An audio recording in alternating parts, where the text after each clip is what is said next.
I'm Audrey Crawford, 32 years old. 2 months ago, on Thanksgiving night, in front of 30 relatives, my parents handed my sister a $13,000 cruise package and gave me a crumpled $2 lottery ticket with a mocking smile. "This is all that's appropriate for your situation, Audrey," my mother said. Her voice carried across the dining room, loud enough for everyone to hear. They laughed. All of them. They didn't know that little ticket would change everything. $100 million changes everything. But not in the way you might think. Before I tell you this story, if you find it compelling, please take a moment to like and subscribe, but only if you genuinely want to come along for this ride. And let me know where you're watching from, what time it is there. I always love knowing where my new friends are tuning in from around the world. Now, let me take you back 2 months ago, to Thanksgiving night. The night everything began to crumble. The Crawford family Thanksgiving was always a production. Not in the warm Hallmark movie sense, more like a stage where everyone performed their assigned roles. I pulled into my parents' driveway at exactly 5 o'clock, carrying a homemade autumn salad and a bouquet of dahlias I'd grown myself. The flowers were deep burgundy, perfect for the season. I'd spent 3 months nurturing them. My mother opened the door before I could knock. "Oh, Audrey." Her eyes flicked to the bouquet, then away. "Still playing with plants, I see." Behind her, I heard squealing. Vivian had arrived. Mom rushed past me, arms outstretched. "There's my girl! Oh, that dress is stunning. Is it new?" I stood in the doorway, holding my flowers, watching my mother embrace my sister like she hadn't seen her in years. It had been 2 weeks. Inside, the house buzzed with relatives, aunts, uncles, cousins I barely recognized. Dad sat in his leather recliner, deep in conversation with Marcus, my brother-in-law. He didn't get up when I entered. Just a nod, barely a glance.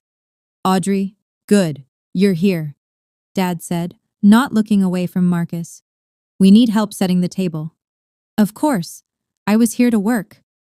The living room formed a semicircle around Marcus as he described his latest real estate consulting deal. Everyone leaned in, captivated.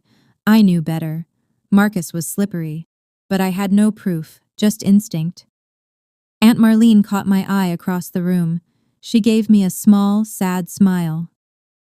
Later, as I arranged napkins alone in the dining room, my mother introduced me to a distant cousin. "This is Audrey, my younger daughter. She does gardening, I think? Something with plants?" "Landscape architecture, Mom. I design green spaces for corporate buildings." She waved her hand. "Same thing, dear." I kept folding napkins. Some battles aren't worth fighting. Not yet. I was refilling the water pitcher when I heard them. The kitchen door was slightly ajar, and voices drifted through. Mom, Dad, Vivian. They were speaking in that hushed, conspiratorial tone families use when they think no one's listening. "The cruise leaves December 15th, Mom was saying. 2 weeks in the Caribbean. The whole family, you, Marcus, the kids, your father and me, even Grandma Grace, if she's feeling well enough." My hand froze on the pitcher handle. "What about Audrey?" Vivian asked. Not concerned, just acknowledging my existence. Silence. Then Dad cleared his throat. "She's busy with work. Besides, a trip like this is expensive. We don't want to burden her." They hadn't asked if I was busy. They hadn't asked if I could afford it. They'd simply decided I wasn't worth including. I pushed the door open. "I'm not invited?" 3 faces turned. Mom's smile tightened.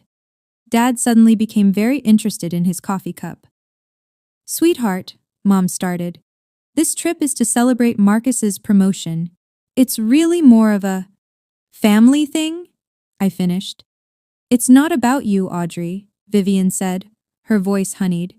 "We just didn't think you'd be interested. You're always so independent." Independent. The word they used when they meant outsider. I was about to respond when I noticed movement behind me. Grandma Grace stood in the hallway, her frail hand gripping her walker.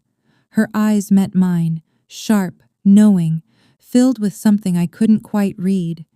She reached out and squeezed my hand, said nothing. But in that silence, I felt seen. "Audrey, help your grandmother sit down," Mom instructed, already steering Grandma away. "She shouldn't be standing so long." Before she disappeared around the corner, Grandma Grace looked back at me. Her lips moved silently. "Call Thomas Smith this week." I didn't understand, but I would. Soon, I would understand everything. The dining room fell silent when Dad stood up, tapping his wine glass with a fork. "Before we eat, I want to take a moment to thank everyone for being here." He smiled, the practiced smile of a man who'd spent his life selling used cars. "Family is everything." 30 people nodded in agreement. I counted. 30 witnesses to what came next. This year, Patricia and I wanted to do something special for our daughters. He gestured grandly toward Vivian. "Vivian, sweetheart, come here." Vivian glided forward, all grace and designer heels. Mom handed her a thick envelope, beaming. "For you and Marcus and the kids, a 14-day Caribbean cruise, first class." The room erupted. Applause, gasps of delight. Vivian burst into tears. The pretty kind, the kind that photograph well. "Oh my God, thank you." She threw her arms around both parents. "This is too much." $13,000. I'd seen the itinerary on Mom's computer last month. I wasn't supposed to, but I had. Then Mom turned to me. The applause faded. The room grew quiet. "Audrey, honey, come here." I walked forward on wooden legs. She pressed a thin envelope into my hands. Inside was a single slip of paper. A lottery ticket. Mega Millions. $2. "This is what suits your situation, dear." Mom's smile didn't reach her eyes. "Who knows? Maybe luck will find you." Someone snickered. Then someone else. Marcus leaned back in his chair, smirking. "Luck's a long shot when you don't have brains to back it up." Laughter rippled through the room. Vivian covered her mouth, giggling. "Oh, that's so cute, Mom. Maybe she'll win $5. I stared at the ticket in my hand. My face burned, but somewhere deeper something shifted. Cracked. Broke free. I smiled. "Thank you, Mom. I'm sure this will be exactly what I deserve." No one noticed the edge in my voice, but I did. The laughter was still echoing when a voice cut through. "Gerald, Patricia, this is not right." Everyone turned. Grandma Grace stood at the edge of the room, her small frame trembling with the effort of standing without her walker. Her voice was thin, but it carried. "You cannot treat Audrey this way. Not in front of everyone. Not ever." The silence that followed was different from before, heavier, uncomfortable. No one had expected the family matriarch to speak. Dad's jaw tightened. "Mother, please." "I am not finished." But Mom was already moving, her heels clicking against the hardwood. She wrapped an arm around Grandma Grace with practiced efficiency. "You're tired, Mom. Let me take you to lie down." "Patricia, I'm not." "The doctor said you need rest. Come on." I watched, helpless, as my mother guided my grandmother toward the guest room. Grandma Grace looked back at me over her shoulder. Our eyes met. She nodded. Once, deliberately. Then her gaze shifted, just slightly, toward her old leather handbag sitting on the armchair by the window, the one she always carried, the one no one was ever allowed to touch. The door closed behind them. The room exhaled. Conversations resumed. The moment passed like it had never happened. But I saw Aunt Marlene watching me from across the room. Her face was pale. She looked like she wanted to say something, then thought better of it. I excused myself to the bathroom, locked the door, stared at my reflection. The lottery ticket was still crumpled in my fist. $2. That's what they thought I was worth. But Grandma had said something. Thomas Smith, a lawyer. Why would my grandmother, who had no lawsuits, no legal troubles, want me to call a lawyer? I didn't know yet. But something told me I was about to find out. It was nearly midnight when I started cleaning up, alone, as usual. Most guests had left. Vivian and Marcus had retreated to the living room to plan their cruise wardrobe. My parents were seeing off the last relatives. I was gathering dishes from Dad's study when I saw them.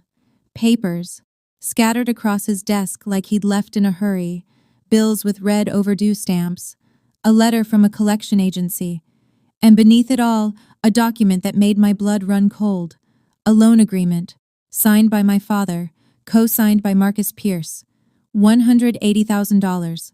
The interest rate was predatory, the kind you only see from people who operate in shadows. My hands were shaking as I flipped to the next page. It was worse. Collateral documents for Grandma Grace's house. The house where she'd lived for 50 years. The house where my mother grew up. The house that was supposed to be Grandma's until she passed. There was her signature, shaky, uneven, dated from 6 months ago. The same month she'd fallen and spent 2 weeks hospitalized, drugged up on pain medication. They'd made her sign when she wasn't herself. I pulled out my phone. My heart was pounding so hard I could hear it in my ears. I photographed everything, page after page. I didn't know what I would do with these pictures. I didn't have a plan. But I understood something now. The favoritism wasn't about love. It wasn't about Vivian being the golden child. I was the threat. I was the one who might ask questions, who might notice things that didn't add up. They needed me small, silent, invisible. That's why I got a $2 lottery ticket. I slipped out the back door, photos saved, mind racing. For the first time in my life, I wasn't going to stay quiet. 1 week after Thanksgiving, I called Aunt Marlene. She picked up on the second ring.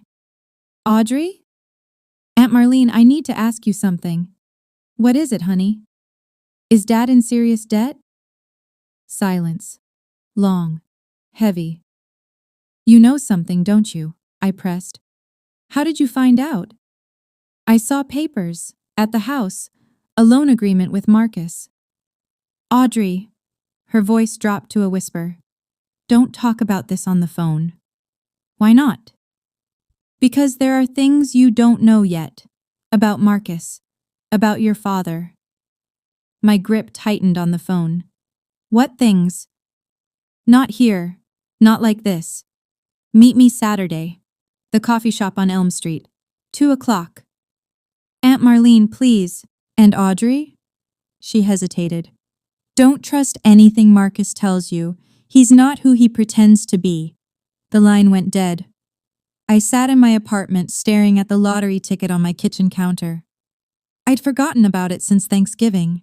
It had been sitting there, crumpled and ignored, like me. Maybe it was time to check the numbers. I pulled up the Mega Millions app, entered the numbers, watched the little loading wheel spin. The first number matched. My heart skipped. The second number matched. I stopped breathing. Third, fourth, fifth, all 6. I refreshed the app. Same result. I went to the official website. Same numbers. Same result. $100 million. I didn't scream. I didn't cry.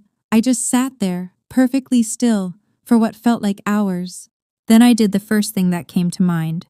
I Googled, lottery winner, what to do first. And then I remembered Grandma Grace's words. Thomas Smith. It was time to make that call. I didn't tell anyone. Not a single soul. For 3 days, I walked through my life like a ghost wearing human skin. I went to work, answered emails, smiled at clients, all while carrying a secret worth 9 figures in my pocket. Every time my phone buzzed with a message from Mom or Vivian, I felt nothing. The number in my bank account, once it cleared, would be larger than anything they could imagine. But that wasn't what consumed me. It was the power.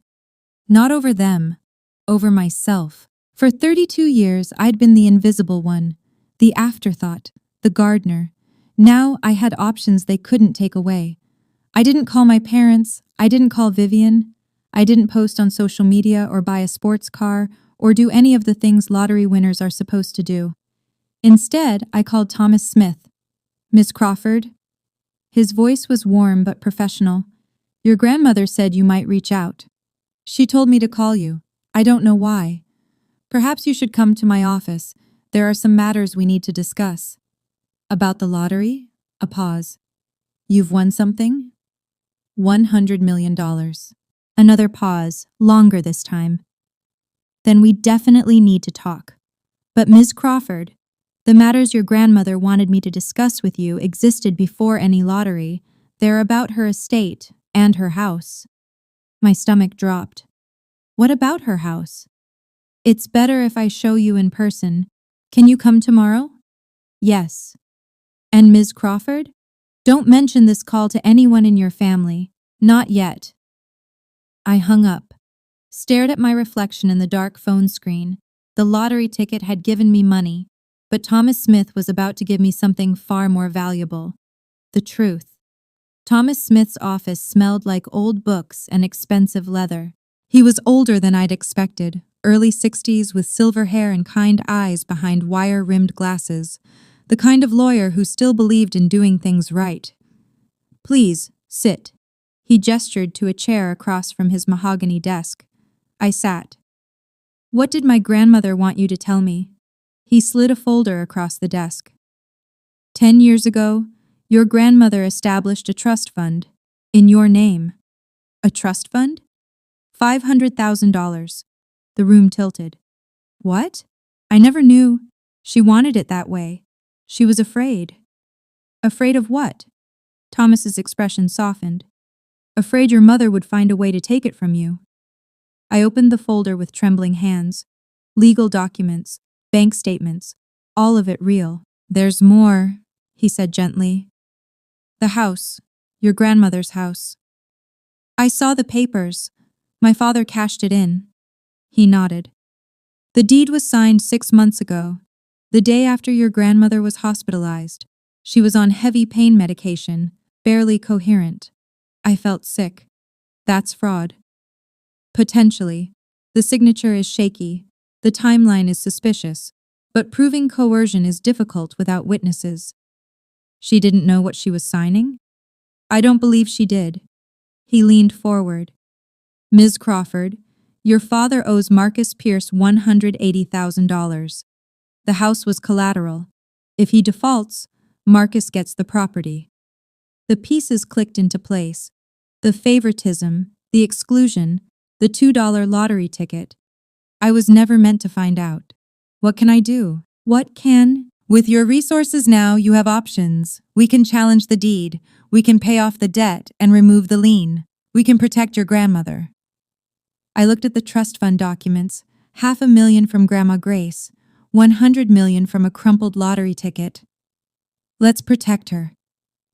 Okay, let me pause here for just a moment. I know what you're thinking. Audrey, what are you going to do? Are you going to get revenge? But this isn't a revenge story. This is a story about truth. If you want to find out what happens next, let me know in the comments. Have you ever been treated unfairly by your own family? Hit that like button if you're on my side. Now, let me tell you what Aunt Marlene revealed. The coffee shop was nearly empty when Aunt Marlene arrived. She looked different than at Thanksgiving. Older somehow. Tired. She slid into the booth across from me, clutching her purse like a lifeline. Thank you for meeting me, I said. I should have said something years ago. Her voice was barely above a whisper. But Patricia, you know how she is. Tell me about Marcus. Marlene's hands trembled as she reached for her coffee. He's not a consultant. Not really. He lends money to desperate people with interest rates that would make a loan shark blush. I suspected something. There's more. She pulled out her phone, scrolling through her gallery. 2 months ago, at your parents' anniversary party, Marcus left his phone unlocked on the counter. I wasn't snooping. I was just looking for mine. She turned the screen toward me. Text messages between Marcus and someone named Diana. The words were explicit, romantic, and damning. Can't wait until this is over. Once the house deal closes, I'm out. What about Vivian? She served her purpose. Divorce papers are already drafted. I stared at the screen. He's cheating on her. For 8 months, Diana is his assistant. Marlene's eyes welled up. I wanted to tell Vivian, but I was scared. Marcus, he's not someone you cross. Does Vivian know? I don't think so. She's so wrapped up in being the perfect wife, the perfect daughter. She doesn't see what's right in front of her. I sat back, processing. My sister wasn't my enemy. She was another victim. She just didn't know it yet. Thank you, Aunt Marlene. I reached across the table and squeezed her hand. You did the right thing. She wiped her eyes. I'm sorry I waited so long, Audrey. I'm so sorry. It's not too late, not yet. The nursing home smelled like antiseptic and fading flowers. Grandma Grace's room was small but sunny, with windows overlooking a garden that desperately needed professional help. My professional help. She looked smaller than I remembered, frailer. But when I walked in, her eyes lit up with the same sharpness I'd always known. Audrey. She reached for my hand. You came. Of course I came. I pulled a chair close to her bed. Grandma, I talked to Thomas Smith. Her grip tightened. Good. He's a good man. Why didn't you tell me? About the trust? Because your mother would have found a way to take it. Her voice was firm despite its weakness. You were the only one who never asked me for anything, never expected anything. That's how I knew you were the one who deserved it. Tears burned my eyes. Grandma. And the house, she continued. They made me sign papers. I don't remember it clearly. Everything was foggy. I was in pain. I know. Thomas explained. We're going to fix it. She studied my face. There's something else, something you're not telling me. I hesitated. Then I told her about the lottery, the $100 million, the ticket her own daughter had given me as a joke. Grandma Grace laughed, actually laughed, a sound like rustling paper. Karma, she whispered. I always believed in karma. I'm going to buy back your house, I said. I'm going to make sure you can live there again, whatever it takes. Her hand found my cheek. I don't need you to take revenge on anyone, Audrey. I just need you to be free, to protect what matters. I will. Promise me something. Anything. Don't become like them. Don't let the money change who you are. I kissed her forehead. I promise. Some promises are easy to make. This one I intended to keep, 2 weeks after Thanksgiving. The Crawford family gathered again, this time for a bon voyage dinner before the big cruise. I was invited, not as a guest, as help. Audrey, can you arrange the centerpieces? You're good with plants. Audrey, the caterer needs direction. Handle that? Audrey, make sure Grandma Grace's nurse knows we'll be gone for 2 weeks. I did it all with a smile, played my part, the quiet, dutiful daughter they expected. No one knew about the lawyers working overtime on my behalf. No one knew about the LLC I'd formed to claim my winnings anonymously. No one knew that in 3 weeks, I'd be worth more than everyone in this room combined. The dinner was a parade of self-congratulation. Marcus held court, describing the cruise activities, snorkeling in Barbados, fine dining at the captain's table, spa treatments for Vivian. Too bad you couldn't join us, Audrey, Vivian said, not sounding sorry at all. But someone needs to water Mom's orchids. I don't mind, I smiled. I hope you all have an amazing time. Dad clapped Marcus on the shoulder. This guy, best thing that ever happened to this family. Marcus caught my eye. His smile didn't reach his pupils. Cold, calculating, like he was assessing a business asset. Hey, Audrey. He leaned closer, voice dripping condescension. Buy any more lottery tickets? Maybe you'll win $5 next time. The table laughed. I let them. You never know, I said pleasantly. Luck has a way of surprising people. Mom raised her glass. To family, to fortune, to the Crawfords. Everyone drank. I raised my water glass and took a small sip. 12 days. In 12 days, They would be in the middle of the Caribbean, and I would be ready. The morning they left for the cruise, I stayed home. "You're not coming to see us off?" Mom had asked the night before, her voice carrying that familiar note of accusation disguised as disappointment. "I have a client meeting. Big project," she'd sniffed. "Always work with you." Always work, as if I had any other choice, as if they'd ever offered me anything else. I spent departure day in Thomas Smith's office, finalizing the paperwork for my LLC. The money would clear within the week, after taxes, roughly $62 million, more than enough for what I had planned. I was reviewing documents when my phone buzzed. Vivian. "Audrey, something's wrong with Dad's credit card. It got declined at the port. Can you transfer $500? I'll pay you back." I stared at the message. The irony was almost too perfect. The first time in my entire life that Vivian had asked me for money. I knew why the card was declined. The debt was catching up. Marcus wasn't covering it like he'd promised. The house of cards was starting to wobble. I typed back, "I don't have $500 to spare right now. Ask Marcus. He's the financial consultant." 3 dots appeared. Disappeared. Appeared again. Never mind, we figured it out. I didn't ask how. I didn't care. What mattered was that they were on that ship now. All of them. Mom, Dad, Vivian, Marcus. Trapped in the middle of the ocean for the next 2 weeks. I turned back to Thomas. "How soon can we file the challenge on the house deed?" "Monday, once you're ready to make your move." I looked out his window at the city below. Somewhere out there, a cruise ship was sailing toward the Caribbean, and I was preparing my own kind of voyage. Day 3 of the cruise. I posted a single Instagram story.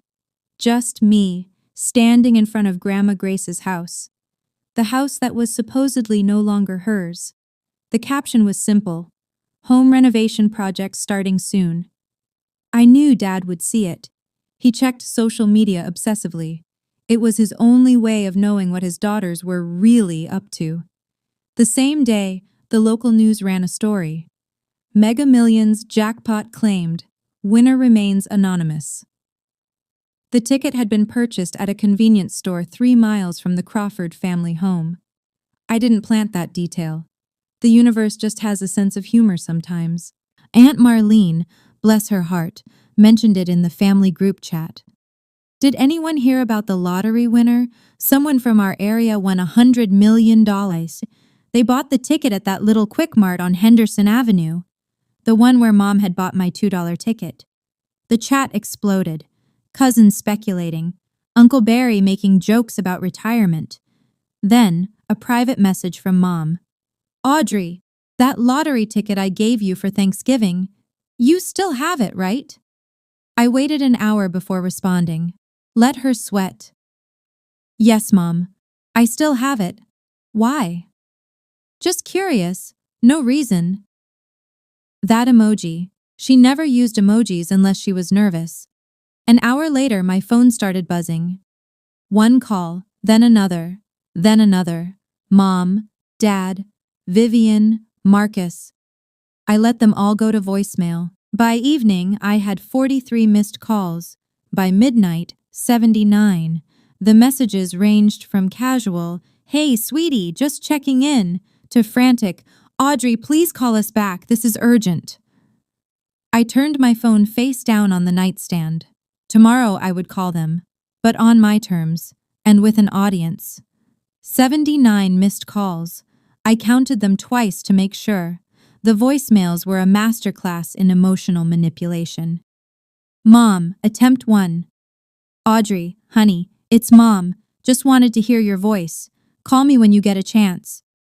Mom, attempt 7. "Audrey, this is important. Please call back." Mom, attempt 15. "I don't know why you're ignoring us. This isn't like you." Dad, attempt 3. "Audrey, it's your father. We need to talk. Family business." Vivian, attempt 5.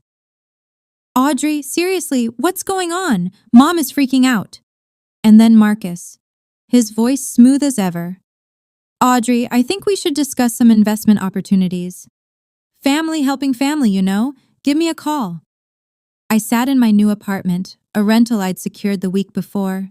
Nothing fancy, just mine, and listened to every single message. Let their desperation wash over me like waves. They weren't worried about me. They were worried about the money. I texted Thomas Smith, "Is everything in place?" His reply, "Ready when you are."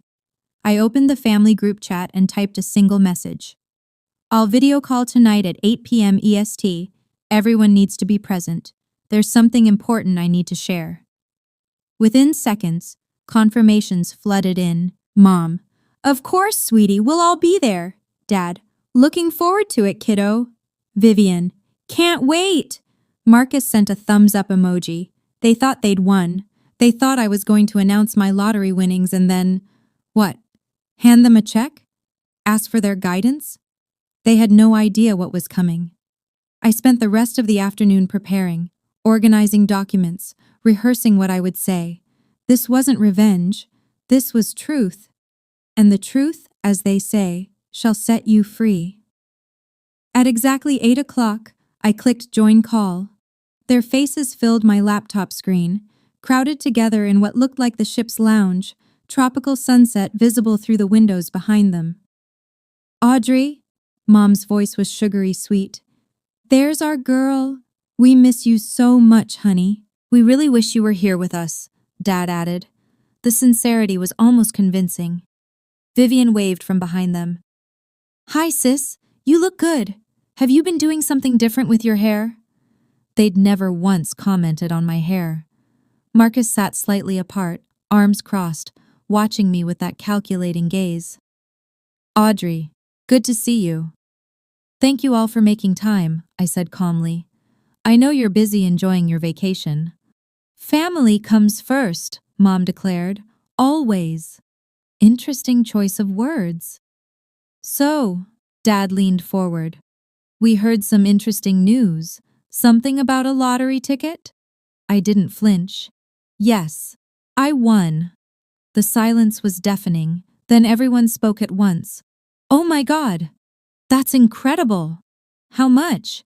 "Audrey, congratulations!" I let them exhaust themselves. When the chatter died down, I spoke again. $100 million. Mom's hand flew to her chest. Dad's mouth opened and closed like a fish. Vivian looked like she might faint. Marcus recovered first. "Audrey, that's life-changing money. You're going to need help managing that. Investments, tax strategies, asset protection." "I have a lawyer," I interrupted. "Sure, but a family member who understands finance." "Marcus," my voice was steady, "before we talk about money, there are some things this family needs to know." His smile flickered. "What kind of things?" "The truth." I shared my screen. "Let me show you." The first document appeared, the loan agreement with Marcus's signature, and everything changed. "This," I said, "is a loan agreement between my father and Marcus. $180,000 at 32% interest." Dad's face went white. "Where did you—" "And this," I continued, clicking to the next document, "is the deed to Grandma Grace's house, signed over as collateral, dated the same week she was hospitalized, barely conscious from pain medication." Mom's mouth opened. No sound came out. "That signature is shaky because Grandma didn't know what she was signing. My lawyer has medical records confirming she was heavily medicated. This could be considered fraud." "Audrey, this is family business," Dad started. "I'm not finished." I clicked again. This time screenshots filled the screen.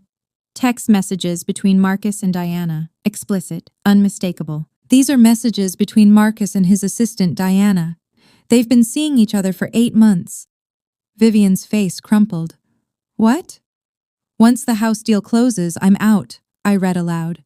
"She served her purpose. Divorce papers are already drafted." "That's not—" Marcus stood up, his chair scraping against the floor. "Those are fabricated. She's lying." "Am I?" I looked directly at my sister. "Vivian, ask him. Look at his face and ask him." Vivian turned to Marcus. Her voice was barely a whisper. "Marcus?" He didn't answer. He grabbed his phone and walked out of frame. Mom started crying. Dad just sat there, stunned. "Here's what's going to happen," I said quietly. "I'm using my money to pay off the loan and clear the lien on Grandma's house. The deed will be transferred back to her, legally protected. None of you will have any claim to it." "Audrey," Dad pleaded, "we're family. Family doesn't steal from 90-year-old women." I kept my voice level. "And I'm not done." "Okay, I know a lot of you are screaming, 'yes,' at your screens right now. But hold on, the story isn't over yet. If you've ever dreamed of saying the things I just said to your own family, smash that like button. And if you want to know what happened to Marcus next, oh, karma wasn't finished with him, keep watching. Because what happened after that call? Even I didn't see it coming. I ended the call before anyone could respond. The last thing I saw was chaos, Vivian crying, Mom shouting something I couldn't hear, Dad sitting motionless with his head in his hands. Marcus was nowhere to be seen. My apartment was silent, just me and the fading sunset through the window. I'd imagined this moment for weeks. I thought I'd feel triumph, victory, vindication. Instead, I felt hollow, tired, like I'd just run a marathon I hadn't trained for. My phone exploded within seconds. Calls, texts, voicemails. I turned it to silent and set it face down. Then a knock at my door. I tensed. No one knew I'd moved. Through the peephole, I saw Aunt Marlene. She looked as exhausted as I felt. "How did you find me?" "Thomas Smith gave me the address. I hope you don't mind." I let her in. She took one look at my face and pulled me into a hug. "You did good, honey. You did what none of us had the courage to do." "Did I?" My voice cracked. "I just destroyed my entire family on a video call." "No." She pulled back, holding my shoulders. "They destroyed themselves years ago. You just turned on the lights." My phone buzzed. A text from Vivian. "I didn't know about Marcus. I swear I didn't know. I'm so sorry about everything. I need time to think, but I'm sorry." I read it twice, 3 times. "What do you think?" Marlene asked. "I don't know." I set the phone down. "I don't know if she's sincere. I don't know if anything will change." "You don't have to decide tonight." She was right. For the first time in 32 years, I had time, I had options, I had freedom. 2 weeks later, Thomas Smith called me with good news. "It's done," he said. "The deed challenge went through faster than expected. With the medical records and the witness testimony from your Aunt Marlene, the bank agreed to void the original transfer." I let out a breath I didn't know I'd been holding. "So the house is still technically owned by the bank. Your father defaulted on the loan payments when Marcus stopped co-signing. But here's where your money comes in." I'd already made my decision. "Pay it off, whatever it costs. It'll be approximately $215,000, principal plus interest, plus legal fees to transfer the deed cleanly to your grandmother's name. Do it." The money was nothing, a rounding error compared to what I had now. But what it represented, that was everything. "There's one more thing," Thomas said carefully. "I've drafted a protection clause. Once the house is in your grandmother's name, no member of the Crawford family, that includes your parents, can claim any rights to the property. Not during her lifetime and not after. And after she passes? It goes to you, per her original wishes, before any of this happened." I thought about that crumpled lottery ticket, the mocking smile on my mother's face. $2 to get rid of the inconvenient daughter. "One more clause," I said. "I want it in writing that my grandmother can live there for the rest of her life, with full-time care if needed, completely paid for." "Already included." I smiled for the first time in weeks. "Thomas, thank you." "Thank your grandmother," he said. "She chose you for a reason." I hung up and immediately called the nursing home. "I'm coming to pick up Grace Mitchell. It's time to take her home." Marcus tried to control the narrative. Of course he did. "The screenshots were photoshopped," he told anyone who would listen. "Audrey is mentally unstable. She's jealous of Vivian's success. She's trying to tear this family apart." It might have worked once, before social media, before Diana. Diana was apparently not pleased about being abandoned mid-scandal.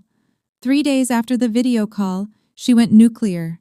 Instagram, Facebook, Twitter, every platform. Photos of them together, restaurant receipts, hotel bookings, intimate messages that made the ones I'd shared look tame, and her own video statement, mascara streaked and furious. Marcus Pierce is a liar and a fraud, she declared to her 300 followers, a number that multiplied by thousands within hours. He told me he loved me. He told me he was leaving his wife, and now he's trying to pretend I don't exist. Vivian filed for divorce before the cruise ship docked. But Diana wasn't the only one with grievances. Within a week, 2 of Marcus's business associates came forward to the state attorney general's office with complaints about predatory lending practices. The interest rates he'd been charging weren't just unethical, they were illegal in 3 states. I didn't lift a finger. I didn't have to. The dominoes fell on their own. Dad declared bankruptcy the following month. The car repair shop he'd owned for 30 years? Gone. Liquidated to pay debts that had been accumulating long before I found those papers. I felt nothing, not satisfaction, not pity, just a strange, peaceful emptiness.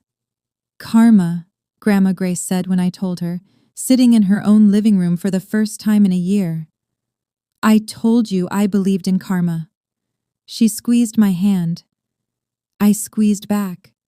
Some things don't need words. My mother called me 3 weeks after the video call. I almost didn't answer, but something made me press the green button. Audrey. Her voice was hoarse, like she'd been crying for days. Audrey, you've ruined us. No hello, no how are you, straight to the accusation. I didn't ruin anything, Mom. I told the truth. The truth? She laughed bitterly. Everyone knows now. Everyone. The neighbors. The church. My book club. I've been going to that book club for 18 years, and now they won't even return my calls. I'm sorry that's happening. Are you? Are you really? Her voice cracked. You had everything. $100 million. You could have helped us. You could have saved your father's business. You could have... I could have covered up fraud? I kept my voice steady. I could have pretended Marcus wasn't a cheating predator. I could have let you keep Grandma's house. We're your family. So is Grandma. Silence. Mom, I said quietly, I'm not blocking your number. If you ever want to have a real conversation, one where you acknowledge what you did, not just what you lost, I'll be here. But I won't listen to you blame me for consequences you created. You're so cold. When did you become so cold? I learned from the best. She hung up. It was the last time we spoke for 6 months. Dad never called at all. I heard through Aunt Marlene that they'd moved into a small apartment across town. He was working as a mechanic for someone else's shop now. Mom had taken a job at a grocery store. I didn't gloat. I didn't feel vindicated. I just kept living my life. Because that was always the point. Not to punish them, but to finally live free. The letter arrived 3 months after the cruise. Not an email, not a text. A handwritten letter, 2 pages long, on pale blue stationery. My sister's looping cursive, which I hadn't seen since she wrote me notes in middle school. Dear Audrey, I don't know how to start this, so I'll just start. I'm sorry. Not because I want money from you. Not because I'm trying to get back on your good side. I'm sorry because I should have said it years ago and I didn't. I knew Marcus had problems. I didn't know about Diana, but I knew something was wrong. I ignored it because admitting it meant admitting my whole life was a lie. I knew Mom and Dad treated you unfairly. I told myself it wasn't my business. I told myself you were fine. You were always so independent, so capable. You didn't need me to defend you. That was a coward's excuse. You were my little sister. I should have defended you anyway. The divorce is finalized. I'm starting over. I don't know what that looks like yet, but I know it has to be different. You don't have to forgive me. You don't owe me anything. I just wanted you to know. I see you now. I see what I missed for 30 years. I'm so sorry. Love, Vivian. I read the letter 3 times. Then I folded it carefully and put it in my desk drawer. I didn't write back, not yet. But for the first time, I felt something shift. A door that had been locked for years creaking open, just slightly. We met for coffee the following month. It was awkward, stilted. Neither of us knew how to be sisters anymore. But we were trying, and that was a start. Grandma Grace came home in April. I was there when the nursing home transport van pulled into her driveway. The same driveway where I'd skinned my knee learning to ride a bike. The same driveway where she'd stood waving goodbye after every visit, shrinking in the rearview mirror until she disappeared. She was smaller now, frailer. But when the attendant wheeled her up the ramp I'd installed, her eyes found the garden, overgrown, neglected but still there, and she smiled. "It needs work," she said. "I'm going to fix it," I promised. That's my specialty, remember? I'd spent the previous month preparing the house. New accessibility features, a hospital bed in the master bedroom, round-the-clock nursing care on standby. The best of everything money could buy, because for once, I had money to spare. We sat in the sunroom that afternoon, watching goldfinches at the feeder I'd installed. "You did all this?" she asked, gesturing at the renovations. "It's your house. It should be comfortable." She was quiet for a long moment. Then, "Your mother called me last week." I tensed. "What did she say?" "She wanted me to talk to you, to convince you to come back to the family." "What did you tell her?" Grandma Grace turned to look at me directly. Her eyes, despite her age, were sharp as ever. "I told her that you never left. That family isn't about showing up for Sunday dinners. It's about showing up when it matters." She reached for my hand. "You showed up, Audrey. When everyone else saw what they could take from me, you saw what you could give." I blinked back tears. "I just did what was right. That's the hardest thing to do. And you did it anyway." We sat together until the sun went down. No more words needed. 1 year later, I barely recognized my own life. I still worked. Not because I needed the money, but because I loved what I did. My landscape architecture firm had expanded. 2 new employees, an office with actual windows, and a waiting list of clients. I'd designed 3 public gardens in the past year alone. The lottery money sat mostly untouched in diversified investments. I'd bought a modest house near Grandma Grace. Nothing flashy, just enough space for me and the dog I'd finally adopted. A rescue mutt named Clover, who loved to dig in my test gardens. The foundation was my real legacy. The Grace Mitchell Foundation awarded scholarships to young women pursuing careers in the arts. Painting, music, design, anything creative. Women from families who didn't understand them. Women who'd been told their dreams weren't practical, their talents weren't valuable, their voices didn't matter. Each acceptance letter I read felt like a small act of defiance. Take that, universe. Take that. Every parent who ever said, "But how will you make money?" I visited Grandma Grace every day. Some days she was sharp, full of stories about the past. Other days she was tired, and we just sat together in comfortable silence, watching her garden grow. "Your tulips are coming up," I told her one afternoon. "You planted those," she reminded me. "They're still yours." She smiled. "Everything good I have is because I shared it with people who appreciated it. Remember that." I would. I was living proof of it. The money didn't make me happy. It gave me options, freedom from other people's expectations, room to breathe. Happiness came from somewhere else entirely, from work that mattered, from relationships built on truth, from the simple act of being exactly who I was. People ask me about my family sometimes, where they are, if we've reconciled. The honest answer is complicated. My parents live in a small apartment across town. Dad works as a mechanic. Mom works at a grocery store. They're stable but struggling. Not destitute, but nothing like the life they once imagined for themselves. We communicate occasionally. Dad sends a text on my birthday. Hope you're well. Love, Dad. I respond, thank you. Hope you're well too. That's the extent of it.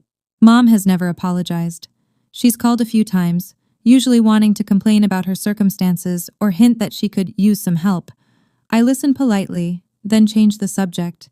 Sometimes she hangs up in frustration. Sometimes we manage a few minutes of civil conversation before the resentment creeps back in. I'm not ready to let them back in. Maybe I never will be. That's okay. Forgiveness isn't something you owe to people who hurt you. It's something you give yourself, when and if you're ready. Vivian is different. We've had coffee together 6 times now, lunch twice. We text occasionally, not every day, but enough. She's rebuilding her life, new apartment, new job, new therapist helping her understand how she ended up with someone like Marcus. We're not close. Not yet, maybe not ever, but we're trying. I didn't realize how messed up our family was until I got out, she told me last month. I thought that was normal. I thought I was lucky. We both believed what we had to believe to survive. She nodded. Didn't cry for once. Progress. As for Marcus, I don't know where he is and I don't care. Some people don't deserve space in your thoughts. I've made my peace. I'm moving forward. That's enough. People always ask me the same question. Did $100 million change your life? The answer surprises them. No, not really. What changed my life was a moment. A single crystallizing moment when I realized that I had spent 32 years waiting for people to see my value. And they never would. Not because I wasn't valuable, but because they weren't looking. The lottery ticket was a gift. Not because of what it was worth, but because of what it revealed. The people who should have loved me only cared when they thought I had something they wanted. That revelation was worth more than any jackpot. If you're watching this and you're in a family that doesn't see you, I want you to know something. You don't need $100 million to free yourself. You don't need luck. You don't need permission. You need one decision: to stop letting other people define your worth. Set your boundaries. Walk away from tables where you're only invited to serve. Build your own table if you have to. The money gave me options, but the power was always mine. I just didn't know it until someone handed me a $2 lottery ticket with a smirk and thought they'd put me in my place. They put me in my place, all right. Just not the one they expected. I'm Audrey Crawford, 33 years old, landscape architect, dog mom, granddaughter, philanthropist, and most importantly, I'm a woman who finally chose herself. That's the real jackpot. Thanks for listening to my story. If you've been through something similar, drop your story in the comments. I read every single one. Like and subscribe if this resonated with you. And check the description for more stories like this one. Until next time, know your worth, and don't let anyone hand you less. Thank you so much for staying with me until the end of this journey. If you've ever felt invisible in your own family, I see you. Drop your story in the comments. I read every single one, and I want to hear from you. If this video touched you, please like and subscribe to support the channel, and check the description for the next story. It's waiting for you. Until next time, remember, you are worth more than anyone else's opinion. See you soon.